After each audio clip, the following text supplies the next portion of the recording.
People across California, especially low-wage workers, immigrants, vulnerable families, are experiencing a crisis of affordability. Housing, childcare, education, elder care are all putting enormous pressure on families. There is enough in California to make sure that no child and no family has to live in poverty, and so it is a policy choice, and so how can we make sure that we're all there fighting for the same things?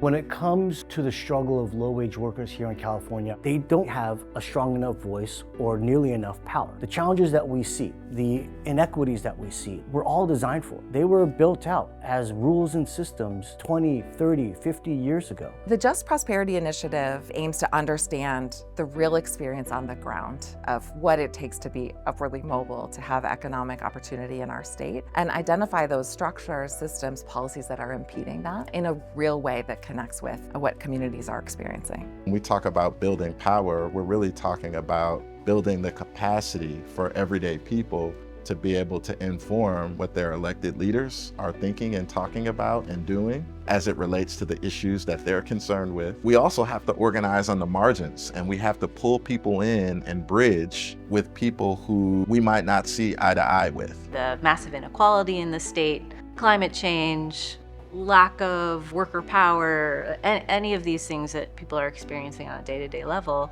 is pushing people into action.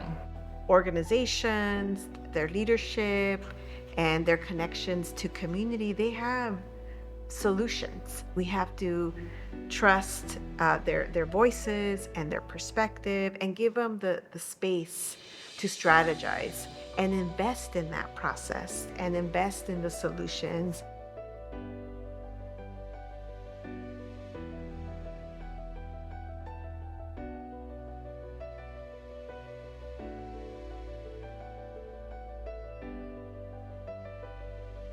We're so proud that because of the collaboration and the coordination of our coalition, that we were able to save some core safety net programs last year. CalWorks, which is a cash assistance program, SSI, and also universal school meals. Critical programs that ensure that our children and families have access to food, housing, to stay housed, and we were able to protect the wages of workers.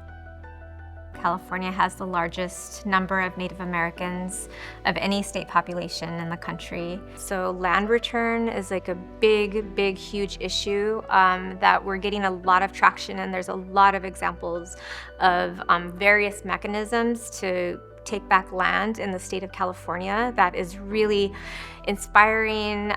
It's returning wealth to our communities, and it's, right-sizing our relationship as the traditional stewards of this land. I see the beauty of how the community can come together to use their voice, and this is like their opportunity to stand up for themselves. And together we are very powerful, and we can directly communicate to our legislative and our representatives the real needs that our community has. The first time you see somebody step into City Hall or into a hearing at the Capitol or into the streets for a march, you witness transformation. And that process of crossing a bridge requires deep investment in our organizers. They are the ones who are every day knocking on doors, meeting with people in our communities, and inviting them to dream, to imagine a different future together. That's what's been inspiring me, is seeing that people are